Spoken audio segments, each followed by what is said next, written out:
바람처럼 스쳐가는 정열과 낭만아. 혹시 이 드라마 OST 곡 생각이 나시나요? 싸움을 정말 잘하는 야인시대의 OST로 한번 준비를 해봤습니다. 싸움하면 어떤 테마일까 혹시 예상이 가시나요? 저는 경영권 분쟁 테마를 오늘장 윤재 초이스로 한번 꼽아봤습니다. 경영권 분쟁 테마주 들썩들썩 고려하여는 장중시총 9위까지 이렇게 올랐다라고 뽑아봤는데요. 오늘 고려아연이 장중 변동성이 어마무시했습니다. 하지만 대신에 TV 관련해서 경영권 분쟁이 있었던 관련된 종목들 급등세가 나타났고요. 한미사이언스 같은 경우에도 장중 변동성은 심했지만 급등세로 거래를 마쳤습니다. 지금 주가 흐름 보신다면 TV홀딩스 오늘 장중에 상한가에 진입했지만 결국에는 윗꼬리를 달게 되면서 24.62%의 강세로 거래를 마쳤고요. 예림당도 13%대의 급등세, 고려아연은 10%대의 급등으로 추가적인 급등을 보여줬고요. TV항공과 한미사이언스까지 모두 다 빨간불을 켠 채 거래를 마쳤습니다. 어떤 이유인지 체크를 해보도록 하겠습니다. 네, 첫 번째 페이지부터 살펴보시면 먼저 고려아연의 강세 이유부터 체크를 해보도록 하겠습니다. 지금 보신다면 올해 초에 고려아연의 주가는 43만 5천 원, 52주 신저가까지 내려갔던 종목이었는데요. 정말 불과 몇 개월 만에 코스피 시총 9위까지 올라왔고요. 오늘 장중 고점 기준으로는 147만 원까지 올라왔습니다. 정말 단기간에 3배 넘게 뛴 주가, 어떤 이유에서인지 찾아보도록 하겠습니다. 어떤 이유인지 먼저 살펴보시면 고려아연이 이렇게 강할 수 있었던 이슈에는 경영권 분쟁 이슈가 아직까지 끝나지 않았다. 시장에서는 이렇게 보고 있기 때문입니다. 다음 페이지 바로 한번 띄워주시죠. 지금 보신다면 지분율을 한번 체크를 해보시면 좋을 것 같습니다. MBK와 영풍이 39% 지분율을 갖고 있고요. 최윤범 회장 같은 경우에는 34%, 기타 주주와 국민연금, 자사주 이렇게 보유를 하고 있는데 지분율의 차이가 3에서 4% 정도밖에 차이가 나지 않기 때문에 공개 매수 종료 이후에도 장내 매수 경쟁을 벌일 수 있다라는 점이 주가 자체를 끌어올리고 있습니다. 거기에다가 시장 유통 물량 자체가 많지 않다라는 점도 지분율 경쟁 승부가 끝나지 않은 상황 속에서 주가를 끌어올리고 있다라고 보고 있는데, 한 가지 부담되는 사항은 주당 83만 원 그리고 주당 89만 원의 공개 매수가가 조금 나왔었는데 이 제시한 금액보다 지금 현재 주가가 상당히 높게 있기 때문에 이 점만큼은 경계가 필요하다라고 보고 있습니다. 그렇다면 이렇게 고려아연의 강세 이유로 인해서 다른 경영권 분쟁 테마까지 강한 시세를 오늘 보여줬는데요. 어떤 이유인지 추가적으로 살펴보도록 하겠습니다. 네, TV홀딩스 오늘 상한가에 진입을 했습니다. 고려아연이 2연상을 가고 나서 어제 급등세, 오늘 추가적인 급등세를 나타내다 보니까 관련된 종목들 다시 한번 집중을 받았는데요. 1대 주주와 2대 주주의 지분율 차이가 불과 3.2% 정도밖에 차이가 나지 않습니다. 최근에 일정들을 한번 정리를 해봤는데 10월 14일에는 대명 손우그룹이 신한은행 주관으로 450억 원의 만기 대출을 받았다고 합니다. 이 자금 도달을 통해서 경영권 인수에 적극적인 행보를 보일 것이다 라고 예측이 되고 있고요. 10월 15일에는 에어프라이마의 지분을 11% 취득을 함으로써 2대 주주까지 올라갔지만 에어프레미아에서 절대 이걸 넘기지 않겠다라고 보도를 하게 되면서 결국에는 TV홀딩스 쪽으로 다시 한번 집중이 된 것으로 보시면 좋을 것 같습니다. 다음 화면도 띄워주시죠. 네, 끝으로 올해 초부터 경영권 분쟁에 대해서 관심이 집중됐었던 한미약품과도 한번 살펴보시면 좋을 것 같은데요. 지금 최대 주주 같은 경우에는 신동국 한양정밀 회장입니다. 그리고 임주연 부회장과의 경영권 관련돼서 조금 손을 잡고 있고요. 임 형제 간에 그 손을 잡고 있는데 이러한 지분 관계가 조금 부각을 받게 되면서 결국에는 관심이 집중되고 있습니다. 이렇게 한미약품으로도 다시 한번 시선이 쏠리고 있는데 경영권 분쟁 테마, 우리가 앞으로도 꾸준히 지켜봐도 되는 테마인지 이에 대한 이야기 체크해보시면 좋을 것 같습니다. 당신의 초이스 채널 고정!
오늘도 여러분들의 현명한 초이스를 도와드릴 저는 이윤지고요. 이 시간 함께 하실 전문가부터 소개해드리도록 하겠습니다.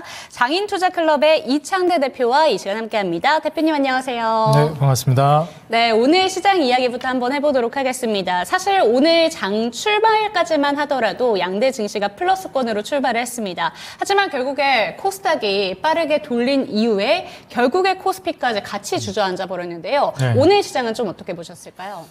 일단 이제 아무래도 가장 큰 이슈는 미국 대선이 아직 마무리되지 않았다라는 게 제일 중요한 것 같아요. 네. 그래서 뭐 올랐다 빼던지 아니면 또 빼다가 올리는, 사실 이제 시장에서 계속해서 방향성을 못 잡고 있는 그 이유 자체가 미 대선이 가장 크다라고 보고 있습니다. 뭐 지정학적 리스크라든지 여러 가지 측면을 좀 고려해 볼 수는 있겠는데, 사실 이 미 대선이 아직 끝나지 않았기 때문에 지정학적 리스크도 더 심화되고 있다라고 저는 보고 있거든요. 그래서 미국 대선이 좀 마무리가 되면 결국 지정학적 리스크적인 부분들도 어느 정도는 해소가 될 거라고 저는 보고 있고요. 그리고 미 대선 이후에 결국 이제 방향성이 잡히게 되고, 거기에 대한 이제 우리가 인지하고 있었던 리스크들 있죠. 그런 것들이 다 시장에 어느 정도 반영이 될 거예요. 미 대선이 완료되게 되면. 그럼 그때부터는 사실상 시장이 어느 정도 방향성을 명확하게 잡아줄 거라고 보고 있습니다. 떨어질 거면 떨어지든지 올라갈 거면 올라가든지 한번 방향성을 잡아줄 거라는 거죠. 근데 지금 같은 경우에 방향성을 못 잡고 있다 보니까 우리나라 증시도 어떻죠? 각종 테마가 계속해서 이제 기승을 부리고 있습니다. 네. 근데 이제 여기서 이제 대다수의 투자자분들이 좀 혼란을 겪으실 수도 있어요. 왜냐하면 방향성이 못 잡혔는데 또 급등하는 종목들은 나오고 거기 또 이제 현혹되기도 쉽거든요. 근데 이럴 때는 오히려 좀 힘을 빼시고 잠깐 좀 스탑을 해주시는 게 좋습니다. 매수 매도 같은 경우에는. 그래서 미 대선 이후에 본격적으로 좀 포지션을 취하시는 게 어떨까? 저는 이렇게 좀 말씀드리고 싶습니다. 네, 대선까지 얼마 남지 않았습니다. 그렇기 때문에 그 전까지는 방향성을 한 곳으로 정해가기가 쉽지가 않다라는 이야기 참고가 되셨으면 좋겠는데요. 말씀해 주신 것처럼 주도주 성격의 종목들이 한 방향성을 잡지 못하다 보니까 종목별 장세가 나타나고 있습니다. 테마주들도 기승을 부리고 있는데 대표적인 테마가 오늘 제가 준비한 이 경영권 분쟁과 관련된 테마가 아닐까라는 생각이 듭니다. 오늘 경영권 분쟁 관련된 종목들 윗꼬리가 달린 것은 다소 아쉬웠지만 사실 고려아연이 오늘도 또 급등세를 보여주면서 네. 오전장에 정말 놀랬던 게 코스피 시총 9위까지 올랐었습니다. 네. 경영권 분쟁 테마는 좀 어떻게 보는 게 좋을까요?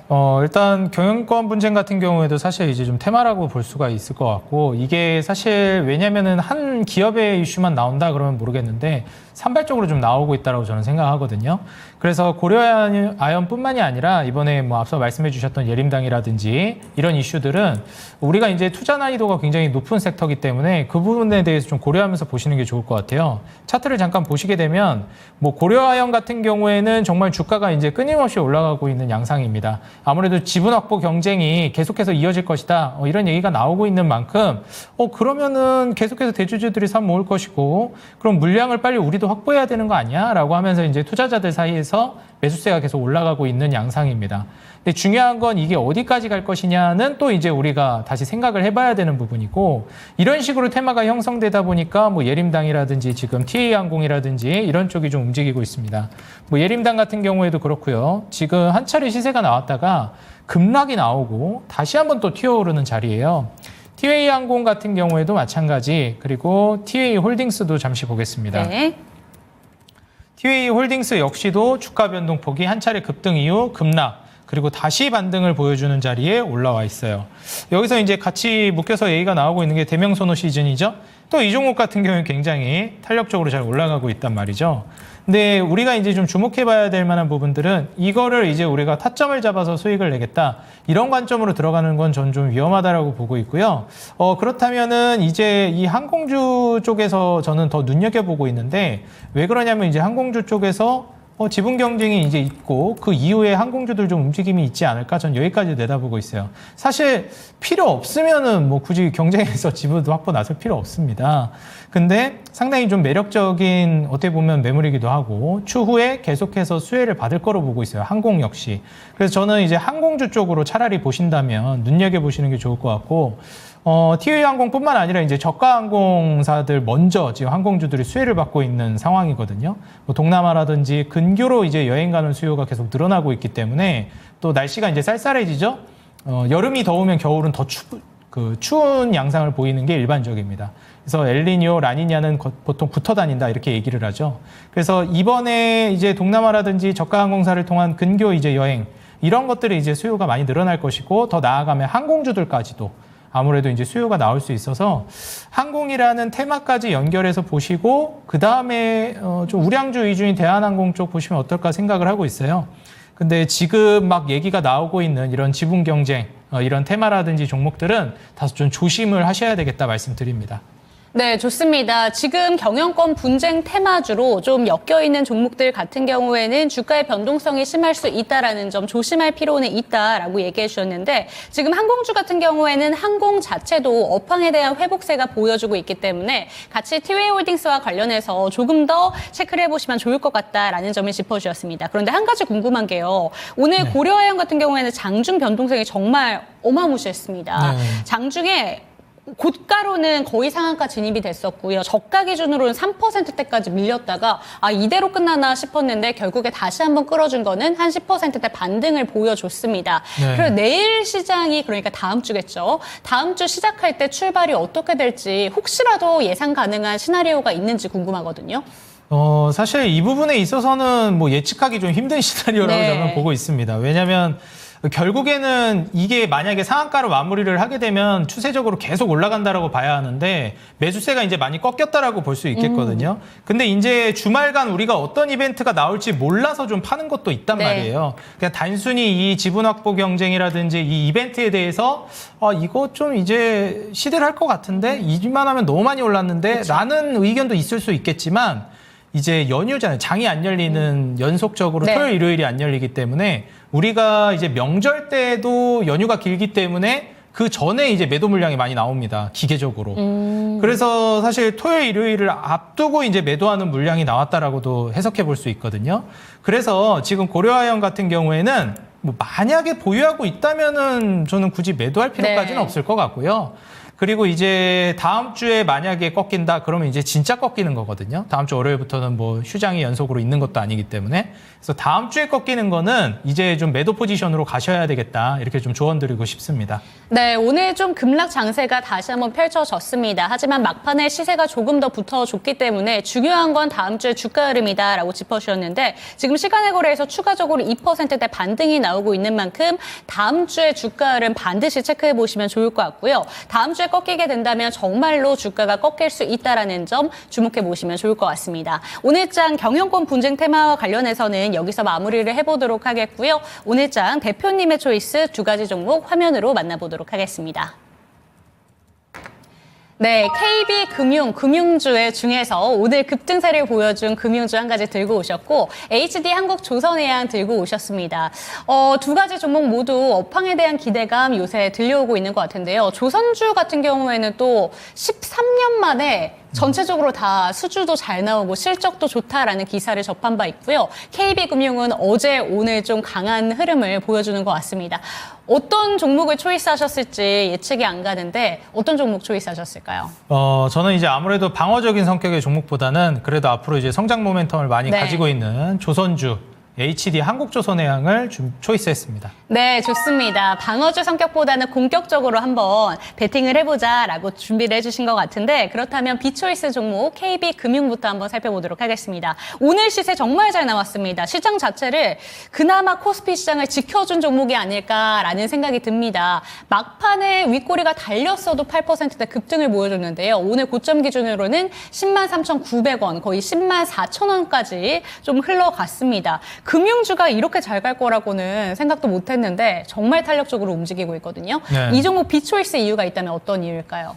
사실 이제 제가 보통 가져오는 종목들이 다 괜찮게 보는데 그 중에서 이걸 더 좋게 봐서 초이스한다 이런 개념으로 소개를 해드리고 있어요. 비초이스가 되더라도 관심 있게 볼 만한 종목들을 가져오거든요. 그래서 KB금융은 저는 포트폴리오에 좀 구축을 해볼 수 있을 만한 종목이라고 생각하는데 보통 저는 이제 이런 종목들을 볼 때 어떤 식으로 포트폴리오 구축을 하냐면 이제 성장주 개념들의 종목들이 있지만 그래도 좀 안정적으로 받쳐줄 수 있을 만한 종목들이 필요할 때 사실 이걸로 수익을 내겠다라는 목적보다는 좀 지키겠다라는 목적으로 들어갈 때 보통 이런 종목들을 편입하는 편이거든요. 그래서 이제 KB금융 같은 경우에는 여러분들도 아시다시피 뭐 이제 배당이라든지 그리고 주주 친화적인 정책을 통해서 밸류어 프로그램 수혜를 볼 수 있겠다. 많이 알고 계실 겁니다.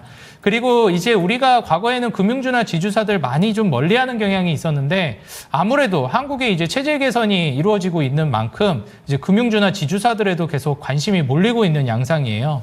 그러다 보니 원래 이제 탄탄하게 돈을 벌어오는 정말 뭐 이런 표현 괜찮을지 모르겠지만 철밥통 같은 네. 그런 기업들이 있거든요. 대표적인 이제 제1금융권들.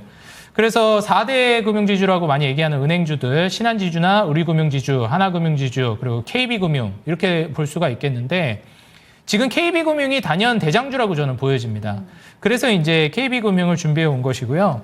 뭐 자사주 소각이라든지 이런 부분들도 계속 얘기가 나오고 있고 중요한 것은 저는 금융주라고 해가지고 제1금융권 은행주만 보는 게 아니라 그 증권주들도 좀 보셨으면 좋겠어요. 네. 이건 좀 안전하게 포트폴리오 구축하는 느낌인데 증권주들 같은 경우에는 장기적으로 저는 주가 상승을 꽤나 매력적으로 눈여겨볼 만하다고 생각하거든요. 그래서 키움증권이라든지 아니면 한국금융지주라든지 이런 종목들도 좀 묶어서 보시면 좋을 것 같다. 포트폴리오 편입을 고려하실 때 좀 말씀을 드리고 싶고요. 지금 이제 KB금융 차트를 보시게 되면 다른 금융지주들과 좀 다른 양상을 띠는 게 지금 매물대 돌파를 한 이후에 그대로 이제 시세를 계속 분출하고 있는 양상입니다.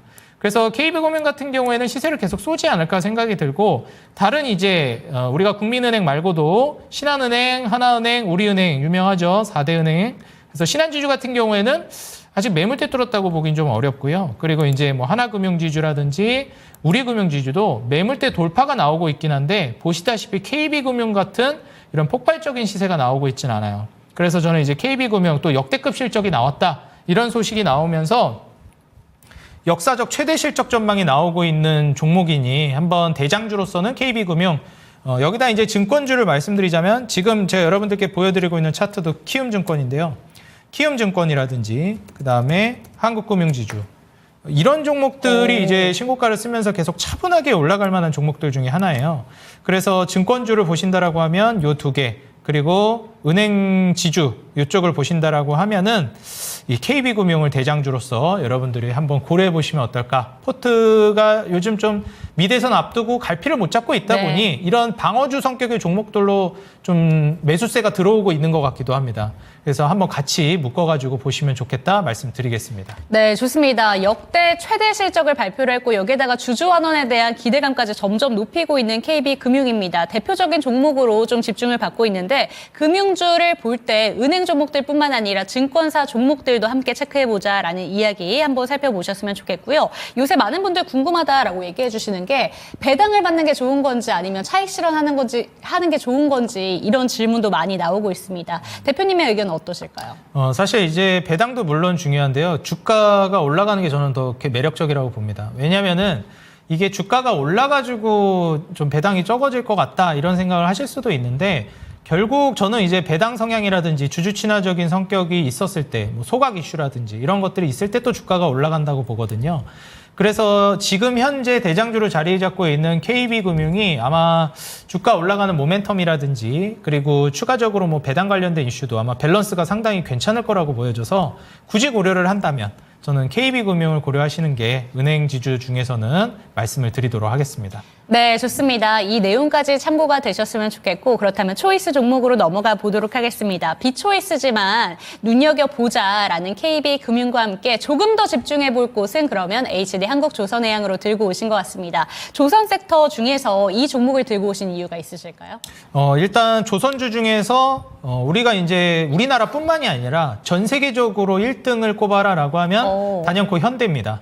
그래서 HD그룹이 가장 대표적으로 이 전 세계 1위 포지션을 차지하고 있는 그룹이니만큼 HD그룹의 이제 조선주를 여러분들이 눈여겨보시는 게 좋겠고요. 물론 이제 지금 기자재 중에서 1등은 엔진이라고 볼 수 있는데 거기서는 저는 이제 한화엔진을 탑픽으로 보고 있거든요. 근데 이 조선 업체 중에서는 역시 HD그룹이 1번으로 볼만하다. 수주라든지 그리고 경쟁력이라든지 지금 여러 가지 측면으로 봤을 때도 그렇다라고 볼 수 있겠습니다. 거기에 이제 주가 모멘텀이 받쳐지다 보니까 주가 역시도 이제 HD그룹이 가장 강력하게 올라가고 있어요. 근데 차트를 보시게 되면 지금 현재 좀 쉬어가고 있는 흐름입니다. 이게 쉬어가고 있는 게 뭐 여러 가지 우리가 고려해 볼 만한 이슈들이 있을 것 같아요.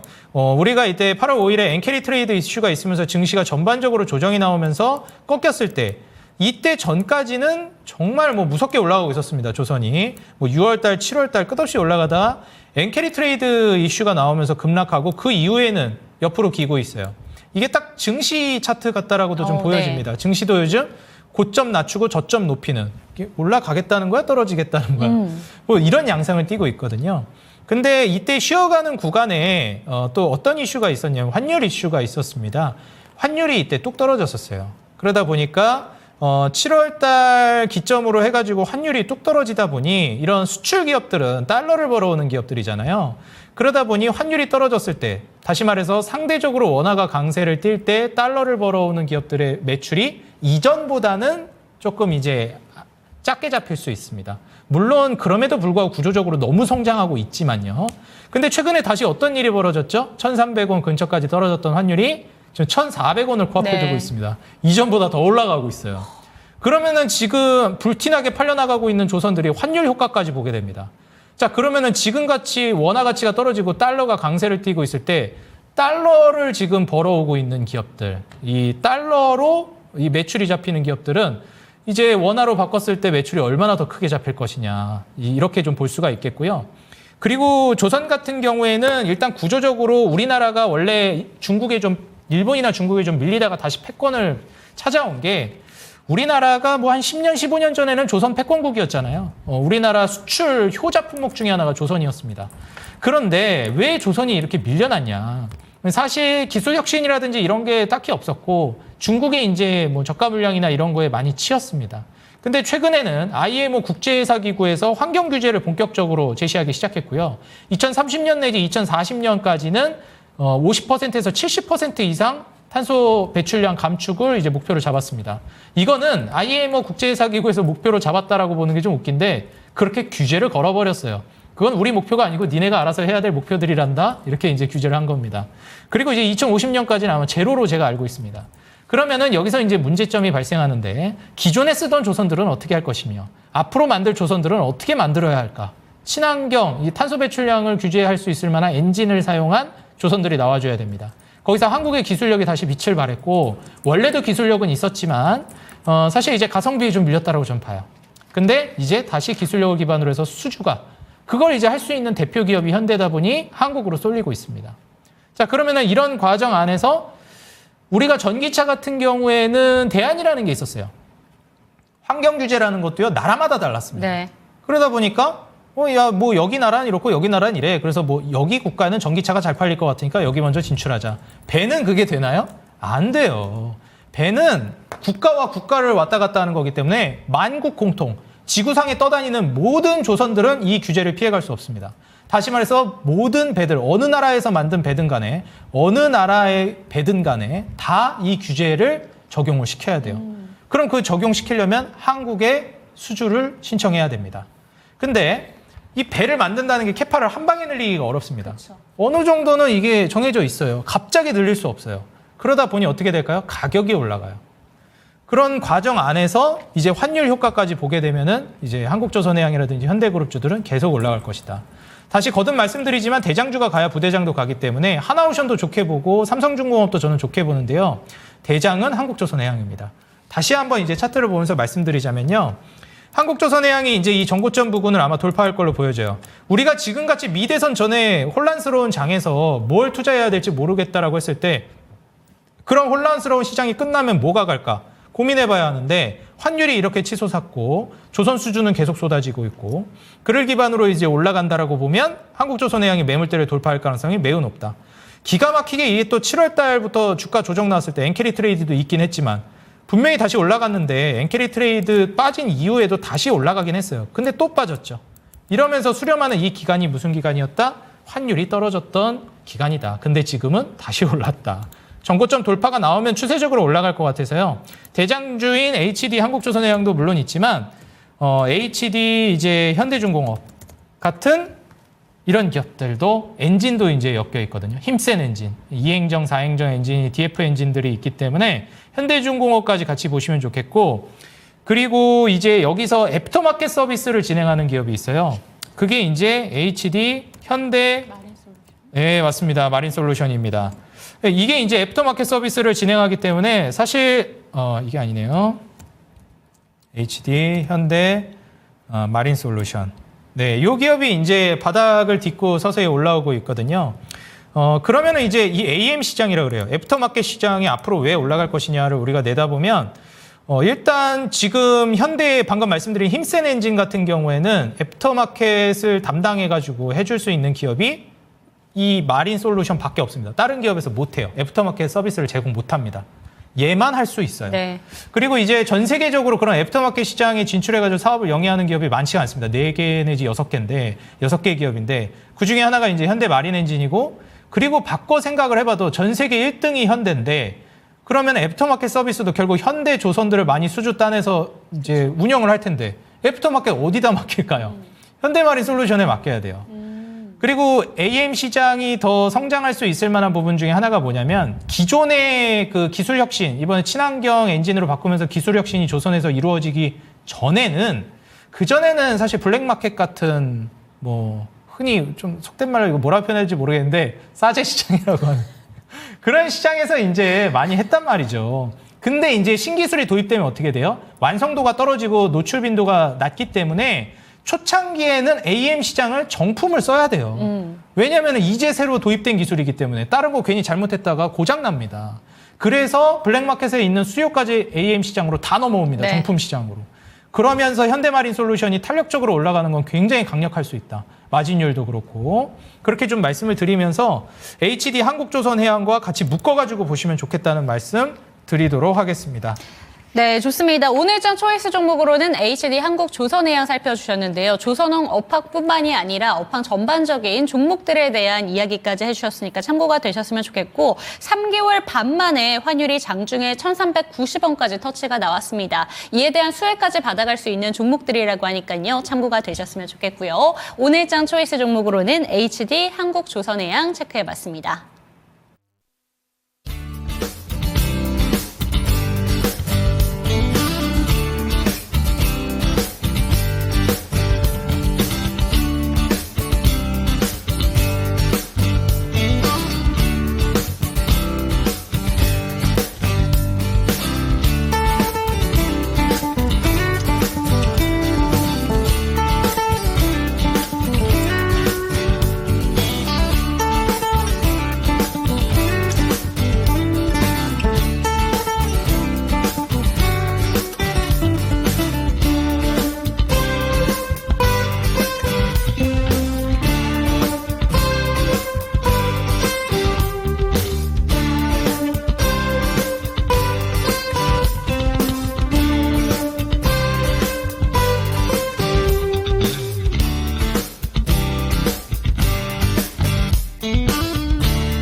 네, 실시간 종목 진단으로 넘어왔습니다. 참여하시는 방법부터 안내 도와드릴게요. 아래 보이는 전화번호입니다. 02-325-8100번으로 종목명, 매수가, 보유 비중 알려주시면 갖고 계신 종목들뿐만 아니라 신규 매수 관점에 대해서도 꼼꼼하게 진단 도와드리겠습니다. 전화 상담이 힘드시다면 유튜브 채팅창 열려 있으니까요. 들어오셔서 많은 소통해 주시기 바랍니다. 네, 첫 번째 종목으로 가보도록 하겠습니다. 오늘 경영권 분쟁 테마를 준비를 해봤었는데 관련된 종목으로 한 가지 살펴보도록 하겠습니다. 해상호족 장보고님의 종목이고요. 영풍정밀 들고 계시네요. 평단가가 31,250원, 10% 망했다라고 얘기해주고 계십니다. 그나마 어제 불안하셔서 20%에서 10%는 비중 덜어내셨다고 하시는데 남은 비중을 어떻게 해야 될지 모르겠습니다라고 질문을 주셨습니다. 영풍정밀 지금 시간의 거래에서도 4%대 밀리고 있거든요. 이 종목 어떻게 들고 가는 게 좋을까요? 저는 이제 차츰차츰 물량을 빨리 정리하는 게 좋지 않을까 생각이 들고요. 이런 이슈들은 정말 예측하기가 힘든 범위 내에 있습니다. 우리가 이제 이거를 주식을 잘한다 못한다를 떠나서 결국 저는 주식을 하는 데 있어서 우리가 제일 중요한 것 중에 하나가 리스크를 얼마나 이제 우리가 통제 하에 놓느냐라고 생각을 하거든요. 근데 이제 이런 종목들 같은 경우에는 사실 리스크를 애초에 관리할 수가 없는 영역이거든요. 예측을 해야 되는 영역이고 정말 심하게 얘기하자면 홀짝의 영역으로 가야 되는 그런 부분이란 말이죠. 저는 뭐 좀 세게 얘기하자면 이런 건 투자라고 보지 않습니다. 그래서 이런 지금 영풍 정밀에 대한 그 투자 메리트, 이 기업의 전망을 보고 투자하셨다고 생각되진 않아요. 그래서 지금 현재 설사 그랬다 하더라도 현재 놓여져 있는 테마가 종목이 어떻게 보면 묻었다고 제가 표현하거든요. 네. 테마가 묻어버렸기 때문에 설사 가치 투자로 봤다 하더라도 지금 같은 상황에서 이런 변동성 내에서는 우리가 통제할 수 없는 영역으로 갈 가능성이 높다. 그리고 그걸로 투자했다라고 저는 보기 때문에 물량을 빨리 줄이시는 게 좋겠다라고 생각이 들어요. 그리고 가급적이면 투자를 어느 방향성으로 하셨으면 좋겠냐면 시청자 여러분들이 처음에 하실 땐 초보 투자자분들이 모두 보신다는 전제로 말씀드리자면 우량주부터 시작하셨으면 좋겠습니다. 공부도 그렇게 시작하셔야 더 잘 되고 실력도 빨리 늘어요. 네. 그래서 방금 말씀드렸던 HD 한국조선해양이나 아니면 아예 대장주 같은 종목들을 보셨으면 좋겠고요. 뭐 말씀드렸듯이 조선이라든지 이런 섹터는 특히 자동차, 조선 이런 섹터는 이제 미대선 이후에 저는 움직일 만한 섹터라고 보기 때문에 갈아탈 만한 종목으로서 한번 고려해 보시면 어떨까 말씀드리겠습니다. 네, 좋습니다. 영풍 정밀 어제 상한가까지 갔었던 종목이었고 사실 오늘장에도 23%대 급등을 보여줬던 종목입니다. 어제 상한가를 갔지만 이 종목이 평단가까지 오지 못했기 때문에 한 10%만 비중을 덜어내신 것 같은데 빠르게 물량을 정리하는 게 필요한 종목이다라고 얘기해 주셨으니까 이 내용까지 참고가 되셨으면 좋겠습니다. 다음 종목으로 넘어가 보도록 할게요. 고민하지만 님의 종목이고요. 폴라리스 오피스 살펴보도록 하겠습니다.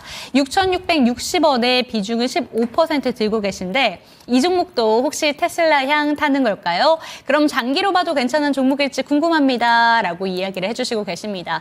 오피스, 이 종목 같은 경우에는 AI 관련된 종목이긴 한데 사실 오늘 AI 관련된 종목들이 오후장에 시세가 붙길래 어떤 이슈일까 살펴보니까 오피스 AI를 탑재해서 테슬라에 뭐 지원을 하겠다라는 내용들이 나오고 있습니다. 네. 오늘 사실 테슬라의 급증 생각을 하면서 2차 전지 종목들의 시세를 기대를 하셨을 텐데 그쵸. 생각보다 다른 쪽으로 시세가 뻗어나갔어요. 이 종목은 어떻게 보시는지 그리고 덧붙여서 테슬라 이슈도 함께 짚어주시면 좋을 것 같습니다. 네, 알겠습니다. 일단 뭐 테슬라가 실적이 나쁘지 않게 나오면서 주가도 상당히 많이 밀어 올리는 모습을 보여줬습니다. 우리나라에서는 지금 가장 많이 주목하고 있는 건 LG엔솔인 것 같아요. 네. 그래서 이제 LG에너지솔루션 같은 경우에는 고점 대비 많이 떨어지기도 했고 바닥에서 다시 이제 치고 올라오고 있는 양상입니다. 제가 이전부터 이제 2차 전지 말씀드릴 때도 계속 언급을 해드렸는데 저는 솔직히 2차 전지 섹터 지금 투자에 대해서 긍정적으로 보진 않아요. 이거는 좀 투자 성향도 한몫하는 것 같은데 저는 뒷파동이 오는 종목은 그렇게 선호하지는 않습니다. 차라리 파동이 나오고 쉬어가고 있는 구간이면 괜찮은데 일제히 파동이 나오고 한번 매도 물량이 강력하게 나왔잖아요. 그래서 고점 대비해서 너무 많이 빠졌고 그런 종목들이 다시 또 치고 가려면 시간이 필요합니다. 근데 그나마 차라리 2차 전지를 보려면 LG엔솔 정도일 것 같다. 저는 이렇게 좀 말씀을 드려요. 네. 2차 전지 배터리 전반적으로 안 좋게 보는 제가 그나마 좋게 보는 종목이기 때문에 한번 이 부분은 우리 투자자 여러분들도 주목해 보시면 좋을 것 같고요. 지금 이제 테슬라뿐만 아니라 LG엔솔도 저는 어느 정도는 장기적으로 보면 갈 거라고 봅니다. 다만 투자 난이도라든지 리스크 통제가 잘 안 될 수 있어서 제 투자 성향과 맞지 않는다라고 말씀드린 것뿐이에요. 이제 폴라리스 오피스를 다시 돌아와가지고 보자면요. 폴라리스 오피스 같은 경우에는 뒷파동도 아닌 게 이미 한 차례 급등이 나오고 무너지고 있는 중이에요. 그러다가 이제 지금 잠깐 시세가 나온 거잖아요. 근데 여기에서 과연 이거를 우리가 바닥이라고 평가할 수 있을까를 보려면 추세가 깨지면 안 되거든요. 다행인 건 깨지는 않았어요. 그래서 과거에 이제 지지라인을 구축했던 가격대를 또 한 번 이제 지지라인을 받치면서 오늘 슈팅이 나온 건데 저는 어느 정도 기술적 슈팅이라고 보고 있습니다. 제일 중요한 건 여기 살짝 아래가 이제 4,500원 가격대거든요. 여기 이탈하게 되면은 미련 없이 빨리 버려야 됩니다. 여기 이제 깨지게 되면은 아마 추세가 계속 무너질 가능성이 있어요. 그래서 4,500원을 기준으로 한번 좀 보시는 게 좋을 것 같고요. 폴라리스 오피스 같은 경우에는 지금 시총 2,000억대인데 기업을 이제 잠시 보시게 되면 이제 작년에 순이익이 200억대, 영업이익이 이제 60억대가 나왔습니다. 그리고 이제 분기 실적으로 올해는 더 좋은 실적이 나올 걸로 기대가 돼요. 그래서 성장성이 나름 괜찮은데 그러다 보니까 올라가지 않을까 기대해 볼 수 있습니다. 근데 중요한 건 계속 말씀드리지만 추세가 한번 깨지면 그대로 이제 당분간 무너질 가능성이 높아요. 그래서 차라리 차트가 다시 전환을 하면서 정배열로 돌아서거나 이랬을 때 재진입을 하는 게 좋고, 물론 지금 매도하실 필요 없습니다. 추세가 깨지면 손절했다 그렇게 하셔야 된다는 걸 말씀드리는 거예요. 지금은 가져가셔가지고 그대로 이제 7,000원 위까지 보셔도 될 것 같아요. 제가 봤을 땐 6,500원에서 7,000원 사이에서 한번 저항 나올 것 같거든요. 여기서 물량 조금 줄이고 그 다음에 돌파가 나오면 추가적인 상승을 노리시는 게 좋을 것 같다 말씀드리면서, 폴라리스 오피스 같은 경우에는 뭐라고 해야 될까요? 지금 구간 안에서는 추매는 하지 않으시는 게 좋을 것 같아요. 네, 추매는 이제 진행하지 마시고 4,500원 손절 라인으로 잘 잡고 가시라 말씀드리겠습니다. 네, 좋습니다. 성장성을 볼 때 이 회사만큼은 성장성은 담보하고 있는 종목이다라는 점은 짚어주셨지만 추세가 좀 깨어져 있다라는 점이 우려가 된다라고 얘기를 하셨습니다. 4,500원을 이탈하게 된다면 추세가 확실히 꺾이고 있는 거기 때문에 매도하는 게 필요하다라는 점 짚어주셨고요. 2차 전지 내에서는 그나마 긍정적으로 보는 종목이 LG 엔솔이다라는 점까지 참고가 되셨으면 좋겠습니다. 다음 종목으로 넘어가 보도록 하겠습니다. 용선제이님의 종목이고요. 인벤티지랩 살펴보도록 할게요. 26,600원에 비중은 13% 들고 계십니다. 이 종목을 최근에 지속적으로 올려주셨는데 인벤티지랩이 비만 치료제 관련된 종목 중에서 그래도 시세를 정말 잘 내줬던 종목인데 요새는 연속적으로 좀 내림세를 그려가고 있습니다. 오늘 같은 경우에는 장대 음봉이 떨어지기도 했는데요. 인벤티지랩 2만 원대 평단가신데 어떻게 들고 가시는 게 좋을까요? 사실 인벤티지랩 이번에 위고비 출시하면서 비만 치료제 시장이 커질 것 같긴 해요. 그래서 이제 수급 자체는 저는 상당히 있을 거로 보기는 하는데, 문제는 뭐냐면 결국 그건 이제 테마를 보는 거거든요. 비만 치료제라는 테마를 보는데 실질적으로 거기에서 이제 우리가 수혜를 볼 수 있는 업종들, 진짜 돈이 되는 종목들을 보려면 제가 이전에도 말씀드렸듯이 살을 급격하게 빼게 되면 살이 처지고 그걸 이제 리프팅 해줄 수 있는 톡신이나 보톡스, 부스팅 이런 시장들이 커지게 되거든요. 그래서 휴젤이나 파마리서치 같은 종목들이 실질 수혜를 볼 수 있는 종목들이고, 인벤티지랩 같은 경우에는 아시다시피 지금 실적이 이 이익이 나오고 있는 구조가 아니에요. 영업이익, 순이익이 계속 적자를 보고 있는 상황이고요. 마찬가지입니다. 지금 3달 동안 1분기, 2분기 보면은 5억도 못 내고 있어요, 매출을. 이제 이런 기업들은 정말 테마밖에 없는 것이고, 투자자분들이 투자를 하실 때도 테마가 아니면 좀 어렵다. 그나마 다행인 게 위고비로 인해서 테마가 살아있다 정도인 거지, 종목으로 봐서는 투자 난이도도 높고 그리고 메리트도 좀 떨어진다고 봅니다. 그래서 인벤티지랩 같은 경우에는 차라리 비만 치료제를 보신다면 좀 다른 쪽으로 부스팅 시장이나 리프팅 시장 이런 쪽으로 눈길을 돌리셔가지고 보는 게 어떨까 좀 말씀드리겠습니다. 네, 좋습니다. 인벤티지랩 같은 경우에는 직접적인 수혜가 되는 종목은 아니다라는 점 짚어주셨고요. 적자 기업이다라는 점이 우려가 된다고 얘기해 주셨습니다. 그리고 오히려 이 비만 치료제 시장이 커진다면 직접적인 수혜를 볼 수 있는 종목은 휴젤과 파마리서치 얘기해 주셨으니까 참고가 되셨으면 좋겠고, 그렇다면 인벤티지랩 한 가지만 더 여쭤보자면 2만 원 평단가 지금이라도 정리하는 게 필요할까요? 저는 지금 일부 정리하는 게 좀 중요할 것 같고요. 그리고 이제 최종적으로 정리하는 건 어느 구간을 좀 눈여겨보시는 게 좋겠냐면 15,000원 가격대를 이탈하게 되면은 최종적으로 좀 정리하시는 게 중요할 것 같아요. 과거 이제 매물대로 자리 잡았던 구간이거든요. 한 차례 이제 저항을 맞고 떨어졌던 구간이고, 계속해서 이제 떨어질 때도 지지라인을 한 차례 구축했던 구간이에요. 그래서 이 매물대를 뚫고 올라간 다음에 그 다음에 이제 슈팅이 나온 거기 때문에 이 15,000원 가격대 아래로 이제 무너지게 되면 추세가 진짜 일정 정도 깨졌다라고 우리가 판단을 해야 돼서 인벤티지랩은 15,000원을 최종 손절가로 잡고, 만약에 이탈하지 않는다라고 하면은 물량을 가지고 가서 재차 이제 22,500원 위로 한번 올라가는 걸 노려보시는 게 좋을 것 같습니다. 네, 좋습니다. 매수 전략까지 참고가 되셨으면 좋겠습니다. 다음 종목으로 넘어가 보도록 할게요. 따상님의 종목입니다. 모나리자고요. 4,135원에 비중은 10%입니다.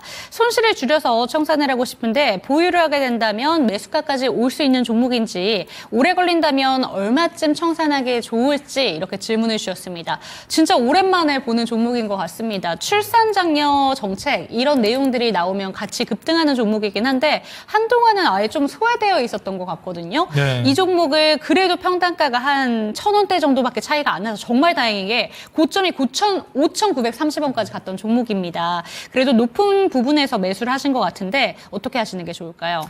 이거는 보유하셔서 매수가까지 가지고 가시는데 이제 손절 전략만 이제 좀 말씀을 드릴게요. 네. 항상 말씀드리지만 추세 깨지면 뭐 그때부터는 상당히 어려워지기 때문에 추세 가격대가 이제 무너지는 그 가격만 이제 잡아드릴 테니까 3,000원 가격대거든요. 3,000원 이탈하게 되면은 물량 정리를 하고 다시 이제 다른 종목들로 이제 눈을 돌리시는 게 좋을 것 같습니다. 그리고 거듭 말씀드리지만 초보 투자자라는 가정하에 말씀드리자면 이런 테마성 종목들은 하지 않으시는 게 좋겠다. 분명 매력적으로 보이긴 합니다. 급등락을 계속 반복하고 막 지금 경영권 분쟁이나 그리고 테마 붙는 종목들 계속 이렇게 증시가 횡보하고 갈피를 못 잡을 때 이런 종목들이 움직여요. 근데 나중에 근본적으로 추세 상승을 보여주고 진짜 시장에 돈이 확 몰리면서 대장 역할을 하는 건 테마가 아닙니다. 그 시장을 주도하는 섹터가 돼요. 제약바이오라든지 조선이라든지 자동차라든지 건설이라든지 반도체라든지 이런 것들이 시장을 주도해 나가는 것이지 근본적으로 이런 테마로는 큰 돈을 벌 수 없습니다. 그리고 난이도도 너무 높고 진짜 트레이딩의 영역으로 가셔야 돼요. 내가 만약에 저는 근데 손흥민급이에요. 주식에서. 저 페이커급입니다. 그럼 제가 할 말이 없어요. 저보다 네. 잘한다는 건데 저보다 잘하는 분이 이게 상담 올리진 않으셨겠죠? 네. 그렇기 때문에 이런 거는 그냥 애초에 안 건드리셨으면 좋겠습니다. 예. 이런 종목들은 좀 이렇게 말씀드리고 싶습니다. 네, 좋습니다. 테마주에 좀 접근을 하실 때에는 유의가 필요하다라는 조언까지 함께 해주셨고요. 손절가 3,000원 이탈하지 않는다면 들고 가시는 전략 챙겨가시기 바랍니다. 다음 종목으로 넘어가 보도록 하겠습니다. 오늘 조금 전에도 폴라리스 오피스 한번 진단에 도와주셨는데 AI 관련된 한 가지 종목 추가적으로 살펴보도록 하겠습니다. 장근희님의 종목이고요. 마음 AI 14,800원의 비중이 또 많습니다. 30% 진단 부탁드립니다. 이렇게 왔는데요. 마음 AI도 참 종목에 반등이 안 나오는 종목입니다. 최근에는 9,000원대까지 내려간 종목이어서 지금 사실 뭐 9,000원대까지 내려갔지만 현재 구간의 주가랑도 거의 비슷한 수준이에요. 반등이 거의 안 나오고 있는데 어떻게 들고 가시는 게 좋을까요? 사실 이제 뭐 AI라든지 인공지능 이슈가 뭐 몇 달 전, 한 반기 전 정도만 해도 올해 초만 해도 상당했는데 요즘은 또 이제 많이 식고 있습니다. 나중에 이제 또 올라갈 수야 있겠는데 지금은 추세가 너무 많이 꺾이기도 했고 반도체라든지 그쪽으로 우리가 눈여겨보는 게 아니라면은 마음 AI 같은 경우에 추세가 완전히 깨졌어요. 근데 이미 뭐 깨진 상황에서 보고 있는 단계니까 여기에서 마찬가지로 손절 라인만 좀 잡아드리도록 하겠습니다. 지금 이제 직전 이제 저가 가격대가 이제 9,900원이에요. 10,000원 근처. 그래서 이 10,000원 가격대를 이제 종가상으로 이탈해서 깨지게 되면 그때는 이제 마무리하고 다른 종목으로 이제 가시는 게 좋겠고 이탈하지 않는다. 종가상 10,000원 아래로 이제 이탈하지 않는다. 9,900원 아래로 안 깨진다라고 하시면은 그대로 이제 매수가까지 다시 이제 반등하는 걸 노려보시라 말씀드리겠습니다. 네, 좋습니다. 마음 AI까지 살펴봤고요. 마지막 종목까지 체크를 해보도록 하겠습니다. 캐서린 신님의 종목이고요. 실리콘2 한번 살펴보도록 할게요. 45,500원의 비중은 10%, 매수 가격에 도달할 수 있을까요? 라는 질문을 주셨습니다. 45,500원 평단가시고 오늘도 좀 밀려 내려가고 있습니다. 실리콘2가 상반기 화장품주를 이끌었던 대표적인 종목이기도 한데 요새는 화장품 종목들 실적 잘 나오고 있고 하반기에 대규모 이벤트들도 많은데 생각보다 이쪽으로의 집중도는 좀 떨어지고 있는 것 같습니다. 끝까지 들고 가도 되는 종목일까요? 사실 이제 시장에서 더 매력적인 투자 상품들이 계속 나오고 있어서 그런 것 같아요. 제약바이오라든지 그쵸. 조선이라든지 뭐 각종 이제 대장주들이 계속 나오고 또 특히 방산이라든지 뭐 오늘 같은 경우에도 최근도 그렇고 금융주뿐만 아니라 우리가 좀 포트폴리오 안정성을 꾀할 수 있는 것 중에 하나가 통신주인데 통신주는 KT가 대장이거든요. 근데 이제 KT 같은 경우도 최근 주가가 심상치 않단 말이죠. 그래서 이런 쪽으로 많이 이제 안전적으로 포트폴리오를 좀 방어하겠다라고 하는 쪽으로 수요가 쏠리면 뭐 금융지주나 아니면은 증권사 혹은 KT 같은 통신주 이런 쪽으로 몰리고 있고 그게 아니고 지금 추후에 뭐 미대선 끝나고 진짜 수익을 제대로 노려보겠다 하면 제약바이오나 조선 아니면은 뭐 이런 쪽으로 보고 있다 보니 뭐 방산 이런 쪽을 보고 있다 보니 지금 화장품이 상대적으로 많이 매력도를 잃었습니다. 그래서 대장주들이 힘을 못 쓰고 있다라고 보여져요. 근데 최근에 제가 이제 눈여겨보고 있는 종목 중에 하나의 뭐 TNL 같은 종목들이 있는데 여드름 패치제거든요. 한번 소개해드린 적 있습니다. 그래서 TNL 같은 종목을 제외하면은 사실상 이제 실리콘2 같은 기존의 대장주 역할을 했던 이런 종목들은 힘을 잃을 가능성도 없지 않아 있다. 근데 아직 매도할 때까지는 저는 아니라고 봐요. 네. 그래서 뭐 플랫폼이라든지 이런 것들도 따져봤을 때 VT 같은 경우에도 유명하잖아요. 그래서 이 기존의 화장품에서 저는 의료 뷰티 쪽으로 많이 넘어갔다라고 보고 있습니다. 말씀드렸듯이 뭐 휴젤이라든지 네. 그다음에 파마리서치 이런 기업들 지금 주가가 굉장히 강세고 최근에는 진짜 이제는 안 올라가겠지 싶었던 클래시스가 또 한 번 맞아요. 올라갔었잖아요. 그러다 보니 이제 의료 뷰티 쪽으로 많이 피부과 쪽으로 가고 있다라는 게 느껴지고 화장품 쪽은 힘을 좀 잃어가는 게 아닌가 좀 이런 생각도 듭니다. 그나마 볼만하다고 제가 말씀드렸던 게 이제 TNL이죠. 요 정도가 볼만하고 실리콘2 VT를 이제 대장주로서 우리가 코스메틱에서 보겠지만 이쪽은 좀 어려울 수는 있다. 다만 매도는 아직 할 때는 아니기 때문에 실리콘2 같은 경우에는 35,000원 가격대 종가상 이탈을 해버리게 되면 이제 매물대 이탈을 한다라고 보셔야 됩니다. 8월 5일에 엔캐리 트레이드로 증시 급락 나왔을 때도 지지받쳐 줬던 구간이 35,000원이에요. 근데 이 구간을 재이탈한다라는 것은 결국 이제 1차적으로 추세가 깨졌다라고 봐야 되기 때문에 여기서 이제 추세 깨지는 걸 들고 가게 되면 꽤나 긴 호흡으로 봐야 될 수 있습니다. 그래서 35,000원 가격대를 지지라인으로 보시고 이탈 시 종목 교체 전략을 취하시는 게 좋을 것 같아요. 네, 좋습니다. 35,000원을 이탈하게 된다면 종목 교체가 필요하지만 아직까지 매도할 타임은 아니다라는 점 체크가 되셨으면 좋겠습니다. 상반기에는 주도를 했었던 화장품 섹터지만 지금은 뭐 미용 의료기기 쪽이나 바이오 쪽으로 시선이 쏠리다 보니까 이쪽으로의 집중도는 좀 떨어지고 있다라는 점 참고가 되셨으면 좋겠습니다. 마지막 종목인 실리콘2까지 살펴봤고요. 그렇다면 다음 주 전략까지 한번 여쭤보도록 하겠습니다. 다음 주에는 어떤 부분에 집중해 보는 게 좋을까요? 일단 이 다음 주 전략이 저는 지금 드릴 말씀이 꽤 있는데 좀 압축해서 잘 설명을 해보도록 하겠습니다. 일단 지금 시장의 현재 상황을 말씀드리자면 제일 중요한 건 미대선이 얼마 안 남았다는 거고 미대선을 앞두고 불안 심리에 투심이 위축됐습니다. 그러다 보니 이제 안전 선호 우리가 이제 포트폴리오 안정성을 꾀할 수 있는 금융지주라든지 통신주 뭐 이런 쪽으로 많이 좀 쏠리기도 했고요. 지정학적 리스크라든지 트럼프 트레이드 관련된 이슈가 나오면서 방산주들, 뭐 자주국방 이슈가 계속 나올 수 있으니까요. 이런 섹터들이 움직이고 있습니다. 미대선 전까지는 불안 심리가 지속될 거기 때문에 공격성을 띠시는 건 저는 아직 때가 아니라고 보고 있고요. 미대선이 완료된 이후에 한번 시장 추이를 보고 본격적으로 포지션을 결정하시는 게 좋을 것 같아요. 그리고 중요한 건 이런 과정 안에서 불안한 심리 과정 안에서 엔캐리 트레이드 이후에 시장이 회복을 제대로 못했습니다. 그때 이제 급락했던 시장에서 그냥 횡보하고 있는 상황이거든요. 미대선 전까지 지금 계속.